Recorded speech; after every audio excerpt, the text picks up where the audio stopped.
Bismillahirrahmanirrahim. Alhamdulillahirabbil alamin.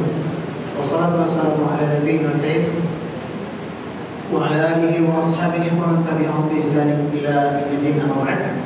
Ikhwatiddin wa fillah, qadarallahu ya jami'an. Sebelumnya saya mohon maaf sebesar-besarnya karena sangat terlambat kami ini sebab berbarengan dengan acara penutupan TPA Ramadan di Masjid Pemugalan, jadi cukup kesibukan saya dengan agenda tersebut. Kemudian tema kita hari ini adalah pertemuan yang dirindukan, yang membahas tentang kerinduan seorang muslim untuk bertemu dengan Rasulullah SAW dan apa bukti kalau dia memang benar-benar rindu kepada Nabi SAW. Pembahasan yang pertama, wajibnya mencintai dan rindu kepada Nabi.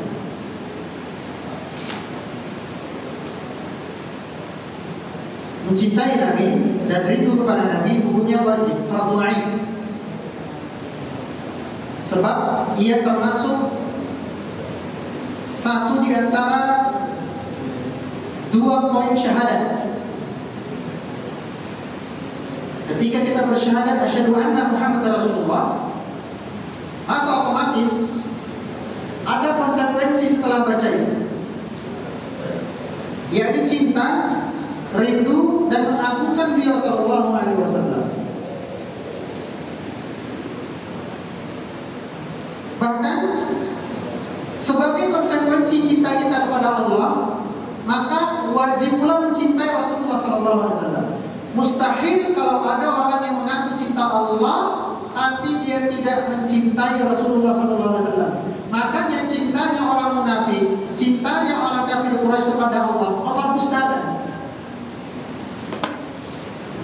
Ya. Cintanya orang kafir Quraisy kepada Allah, menurut persangkaan mereka, mereka mencintai Allah. Allah tolak, Allah dustakan. Kenapa? Karena di saat yang bersamaan kalian tidak mencintai Rasulullah SAW.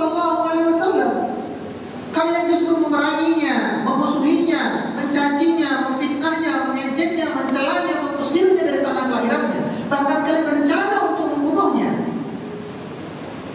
Maka cintanya orang kafir Quraisy kepada Allah, Allah dustakan. Bukan lagi cinta bertepuk sebelah tangan.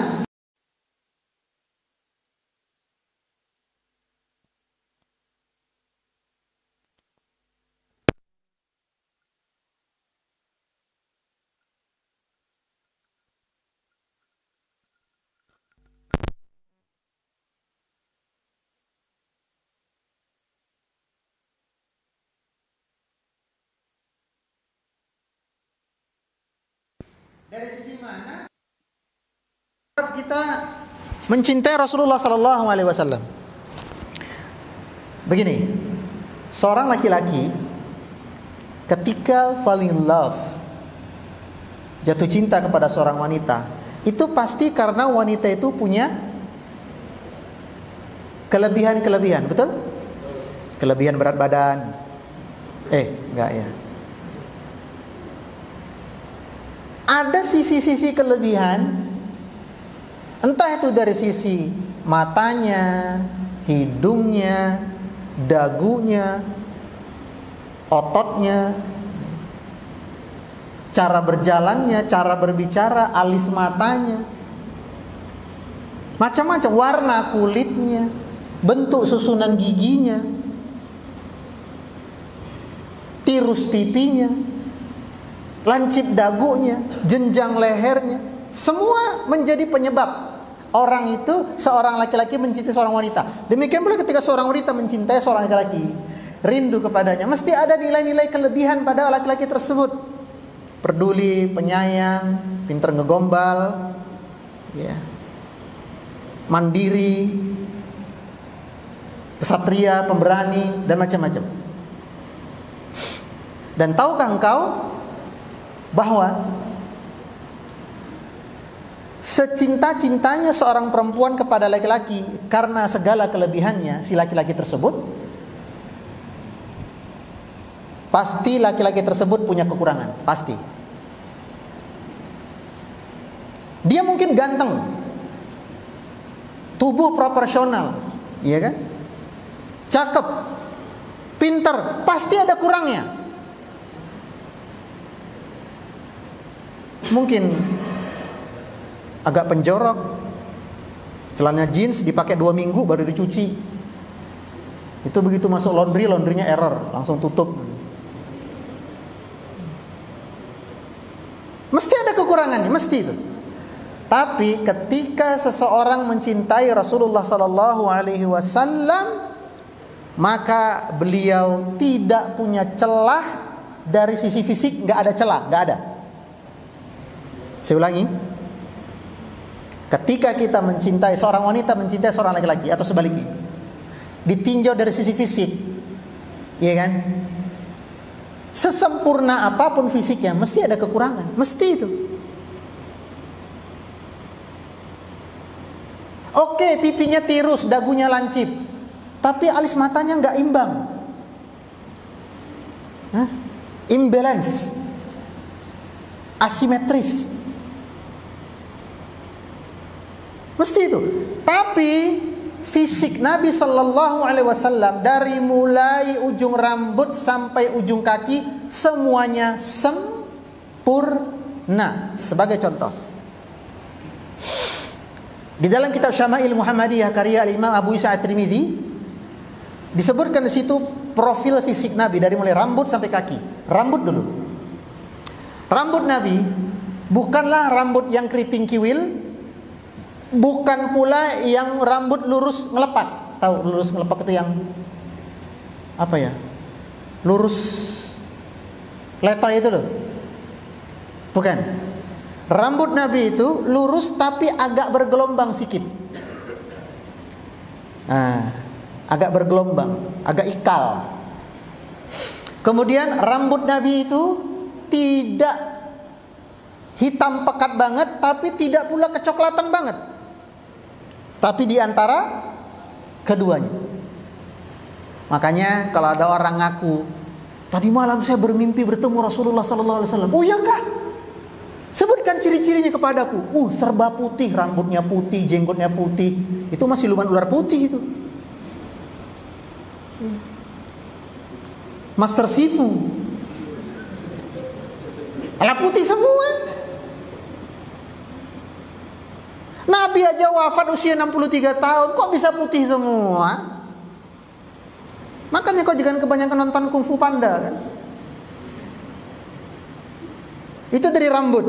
Mata.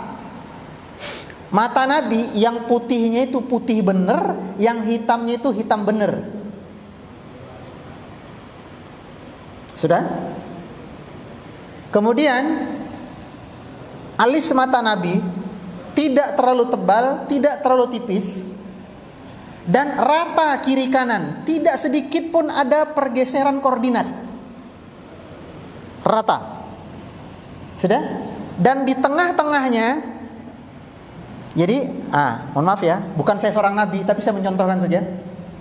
Alis mata Nabi itu yang kanan dengan yang kiri nyambung di tengah-tengah begini. Jadi nyambungnya di sini, bukan di sini ya, di sini. Nah, nyambung. Udah?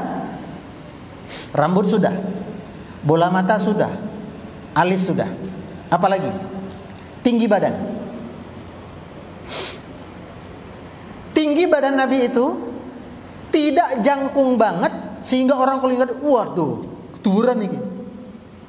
Tapi tidak pula pendek.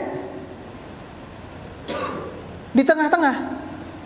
Dan tinggi badan Nabi ini berbanding lurus seirama dengan lebar bahu beliau. Kan ada orang kan tinggi banget tapi bahunya nyempit. Terus kalau itu yang listrik. Ada pula orang yang bahunya lebar tapi pendek.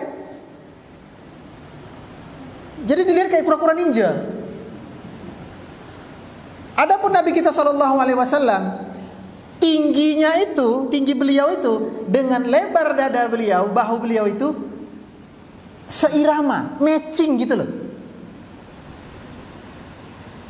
Dah, bahu dan tinggi sudah. Kemudian apa lagi? Perut Nabi. Wah, ini. Katanya Jabir bin Abdullah, aku pernah melihat perut Nabi. Sungguh perut Nabi itu seperti batu yang disusun. Batu. Berarti perut Nabi berotot. Seperti batu yang disusun. Ya kan? Kita juga lah mirip-mirip ya kan, batu aki. Susun.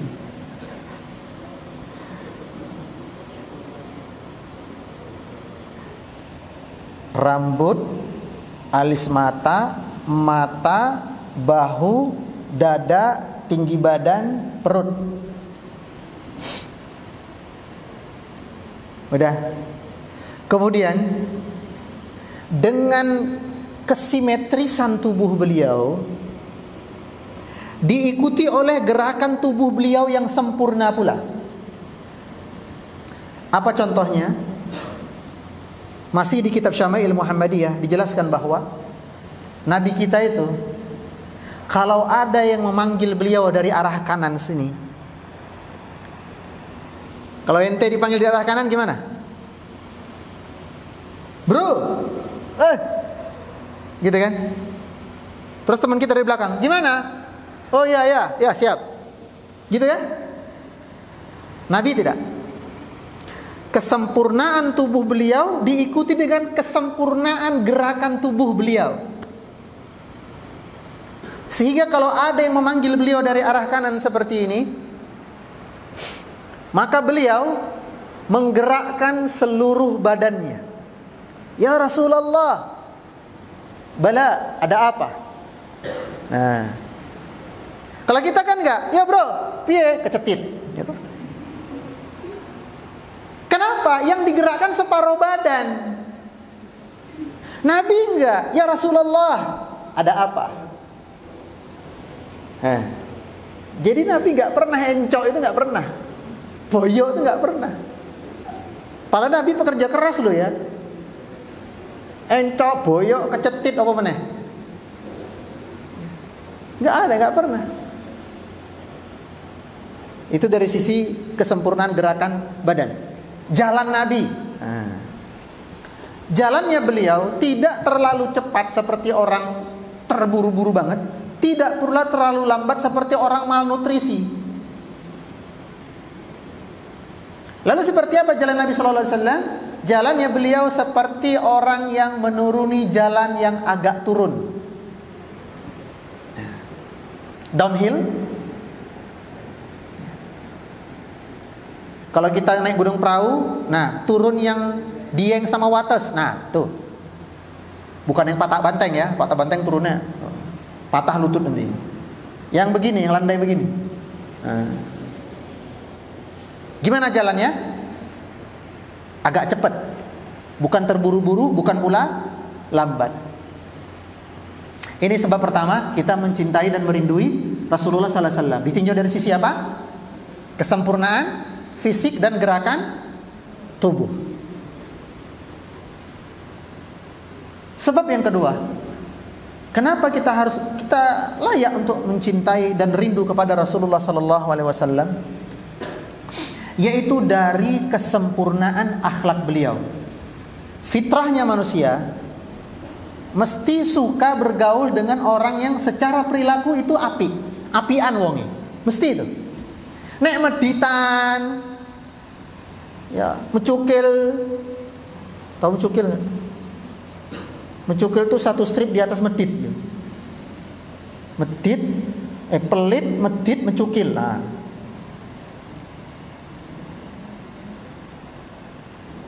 Secara umum kita mesti senang bergaul dengan orang yang perilaku, akhlak itu apian lah pokoknya, wonge api gitu loh. Dan Nabi kita Sallallahu Alaihi Wasallam adalah insan yang akhlaknya paling sempurna. Beliau tahu betul kapan harusnya tersenyum, kapan harusnya bersedih, kapan harusnya marah, kapan harusnya diam, kapan harusnya berbicara, kapan harusnya berbicara dengan cepat, kapan harusnya berbicara dengan lambat, kapan harusnya mengulangi pembicaraan, kapan mengiyakan, kapan mengatakan nanti, kapan mengatakan tidak, sempurna. Dan ini tidak akan kau dapati dari siapapun. Wanita yang paling kau cintai, kekasih, istri, tetap ada minus-minusnya. Tapi Nabi kita tidak. Saking bagusnya bentuk tubuh Nabi dan saking sempurnanya akhlak Nabi, tidak ada celah bagi orang kafir Quraisy untuk mengejek Nabi dari sisi ini. Gak ada. Mereka mengejek Nabi dari sisi bentuk tubuh, gak mungkin. Tubuh Nabi sempurna. Mereka mau mengejek Nabi dari sisi akhlak, gak mungkin. Bahkan mereka sendiri yang menggelari beliau dengan sebutan Al-Amin. Maka orang-orang gembong-gembong kafir Quraisy itu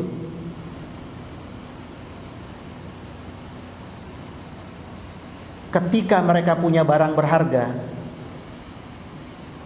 dan mereka takut dicuri barangnya itu, mereka nggak pernah menitipkan kepada sesama mereka, nggak pernah. Abu Jahal nitip kepada Abu Lahab, ya. Umayyah bin Khalaf nitip kepada Al-Walid bin Mughirah, Uqbah bin Abi Mu'ayth nitip kepada An-Nadir bin Harith, nggak pernah.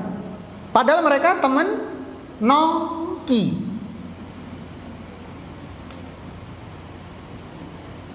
Duduk sering bareng Abu Jahal, Al-Walid bin Mughirah, Uqbah bin Abi Mu'ayth, Umayyah bin Khalaf, An-Nadir bin Harith. Ini satu geng. Tapi seakrab-akrabnya mereka, tak pernah mereka berani-beraninya menitipkan harta berharga mereka kepada sesama mereka. Lalu kepada siapa mereka menitipkan harga berharga mereka? Kepada Rasulullah sallallahu alaihi wasallam. Makanya ketika Nabi mau hijrah, iya kan? Nabi katakan kepada Ali bin Abi Thalib, "Wahai Ali, kau perhatikan ini barang-barang ini sudah aku tandai, sudah ada nama-namanya." Hah? Rasulullah, ini bukan barang-barang milikmu? Bukan. Lah terus milik siapa? Ini ada miliknya Uqbah bin Abi Mu'ayth. Loh. Ada miliknya Umayyah bin Khalaf. Ada miliknya Abu Lahab. Mereka membenciku. Tapi anehnya, mereka tetap menitipkan barang mereka yang paling berharga di rumahku. Ini menunjukkan apa? Pengakuan langsung musuh-musuh beliau akan kesempurnaan akhlak beliau. Ya. Ini yang kedua. Sebab yang ketiga, kenapa kita harus mencintai dan rindu kepada Rasulullah sallallahu alaihi wasallam? Sebab yang ketiga, karena beliaulah yang membawa risalah Islam sekaligus sunnahnya, sehingga dengan agama Islam dan sunnah tersebut kita selamat di dunia, bahagia di akhirat.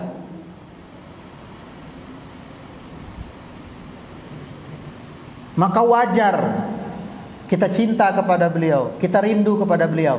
Anda, nauzubillah, naik mobil, pecah ban di kecepatan 140 km per jam. Mobil terguling terbalik, dah terbakar, bensin mulai menetes, sudah? Des. Sabuk pengaman Anda mau copot, terkunci. Susah banget. Mobil sudah terbalik, kepala berdarah, bibir berdarah, badan remuk ya karena shock kan, efek shock itu, syaraf-syaraf terkejut. Dan itu terjadi jam 2 malam, hujan, belum ada kendaraan yang lewat. Sementara Anda hampir terbakar, terpanggang di mobil yang Anda kendarai. Tilalahi, cara Jawa nih, nek qadarullah cara Islamnya, ya. Dari belakang ada mobil. Padahal udah sepi banget nih. Ada mobil yang ngasih ngedim, apa itu? Didim, kecelakaan. Hiu itu hujan. Lalu pengemudi dan penumpang mobil tadi turun dari mobil, rela basah-basahan dengan menanggung resiko mungkin meledak bersama Anda juga. Yang satu membantu melepaskan sabuk pengaman Anda, yang satu membantu menarik Anda pelan-pelan dari mobil, yang satu menggunakan alat pemadam apar dari mobil dia disemprotkan ke mobil Anda. 3 orang ini menyelamatkan Anda di saat paling kritis pertaruhan nyawa, sementara mereka juga bertaruh nyawa. Dan Anda selamat, Anda ditarik, dibawa ke mobil mereka, mobil Anda meledak, Anda dibawa ke rumah sakit, selamat. Anda kenang nggak jasa dia? Iya kan? Berterima kasih nggak kepada dia? Iya. Kenapa? Karena dia menyelamatkan Anda dari terbakar api terpanggang di mobil. Dan Nabi SAW membawa risalah Islam, lengkap dengan sunnah-sunnahnya agar Anda tidak terpanggang di api neraka. Maka sudah sepantasnya kita semua di sini cinta dan rindu kepada Nabi SAW. Besarnya jasa-jasa beliau dengan membawa risalah Islam dan sunnah-sunnahnya. Pertanyaannya, oke Ustaz, kami faham, kami memang harus mencintai, rindu kepada Rasulullah SAW. Apalagi kerinduan bertemu dengan Nabi ini, yang mana nanti di hari kiamat Nabi kita itu berada di surga yang tertinggi, Jannatul Firdaus, sangat dekat dengan arsy-Nya Allah Azza wa Jalla. Nah, orang kalau sudah rindu pasti pengen ketemu, sering-sering ketemu. Itulah orang yang pacaran itu, pengen ketemu terus. Hujan diterabas, badai dilewati, gempa bumi gak terasa. Kenapa? Demi menemui pujaan hati, demi menemui belahan jiwanya. Dan ini yang dilakukan oleh para sahabat ketika mereka semua telah mengetahui bahwa yang pertama kali masuk ke surga adalah Nabi Muhammad, dan surga yang paling tinggi adalah Nabi Muhammad SAW. Maka mereka tidak ada pilihan lain. Kalau memang betul-betul pengen bertetangga dan dekat dengan Nabi SAW di surga, maka mereka harus mentaati beliau SAW. Inilah caranya, inilah buktinya. Kalau engkau memang benar-benar rindu cinta kepada Rasulullah SAW, setidaknya engkau harus lakukan 4 perkara. Jika kurang dari ini, maka cinta dan rindumu palsu dan diragukan, oplosan. Apa 4 perkara ini? Yang pertama, ta'atuhu fima amar, mentaati apa-apa yang Nabi perintahkan. Baik perintah tersebut sifatnya sunnah, apalagi perintah tersebut sifatnya wajib. Ketahuilah teman-teman sekalian, orang yang terbiasa meremehkan sunnah, mesti dia suatu saat akan pula meninggalkan yang wajib. Ini bentuk hukuman, ya. Orang yang terbiasa meremehkan sunnah, pasti dia suatu saat akan meninggalkan perkara-perkara yang wajib.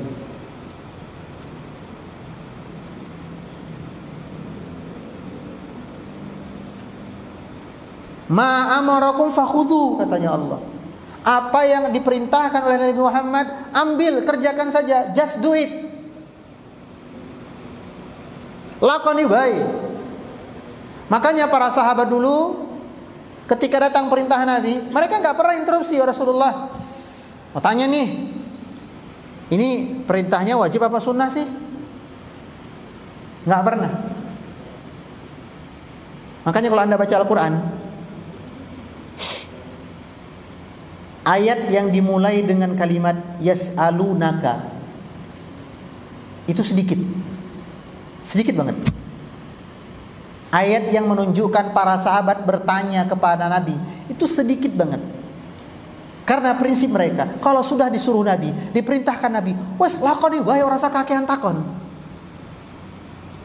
Karena sekalinya mereka bertanya, Nabi marah.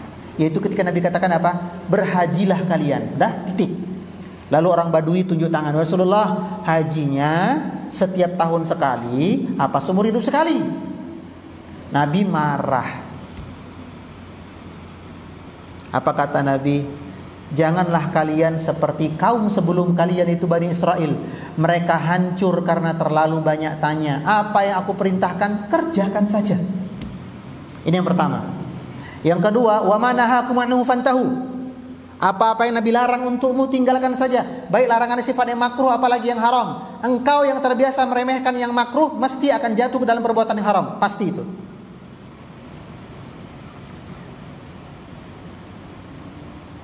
Karena makruh ini sudah di tepi jurang.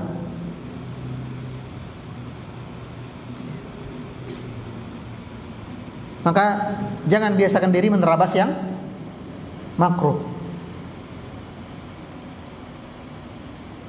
Apa yang Nabi larang, wis, tinggalkan. Yang ketiga, wa tasdiquhu fima akhbar. Membenarkan apa-apa yang disampaikan dan diceritakan oleh Nabi sallallahu alaihi wasallam. Benarkan saja, entah itu seputar peristiwa yang sudah lewat ribuan tahun lalu, atau peristiwa yang sedang terjadi, atau yang belum terjadi. Selama itu keluar dari lisannya Nabi sallallahu alaihi wasallam, benarkan saja, imani, yakini.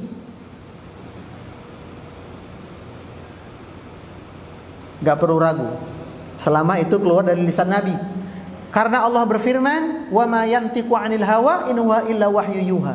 Apa yang diucapkan Nabi itu semuanya wahyu, bukan karangan beliau, bukan. Meskipun loh ya, kabar yang disampaikan Nabi ini belum bisa atau tidak bisa dibuktikan oleh ilmu sains. Sebab apa? Sebab kebenaran risalah Islam, kebenaran syariat Nabi Muhammad SAW itu tidak butuh pembuktian ilmu sains. Kalaupun ternyata ilmu sains perlahan-lahan menguak fakta-fakta kebenaran atas syariat yang dibawa oleh Nabi SAW, itu bonus. Sebagai contoh, Isra Mi'raj. Jangankan zaman dulu, zaman sekarang kalau ada orang berkata, saya tadi malam dari Masjidil Haram ke Masjidil Aqsa, lalu naik sampai ke langit yang ketujuh, kemudian kembali ke Masjidil Haram sebelum subuh. Zaman sekarang aja kalau ada orang berkata seperti itu, Anda gak akan percaya. Apalagi zaman dulu, kendaraan tercanggihnya tuh onta sama kuda perang. Ya, yakini aja, percaya saja. Yang terakhir, Allah yu'badallah illa bima syara'. Tidak boleh kita beribadah kepada Allah kecuali ibadah tersebut sudah dicontohkan oleh Nabi Muhammad sallallahu alaihi wasallam. Ibadah itu hukumnya adalah ada dalil dan sahih sebagaimana para sahabat kerjakan, selesai. Enggak usah dimodifikasi, enggak usah inovasi. Karena apa? Karena yang sudah ada aja belum semua kita kerjakan. Ya. Nah, sekian materi kita pada sore hari ini, semoga bermanfaat. Barakallahu fikum, wallahu taala a'lam. Oke, gitu ya. Baik, karena waktu kita sudah habis, kita cukupkan pertemuan kita sampai di sini. Subhanakallahumma wa bihamdika, asyhadu an la ilaha illa anta, astaghfiruka wa atubu ilaik. Wassalamualaikum warahmatullahi wabarakatuh.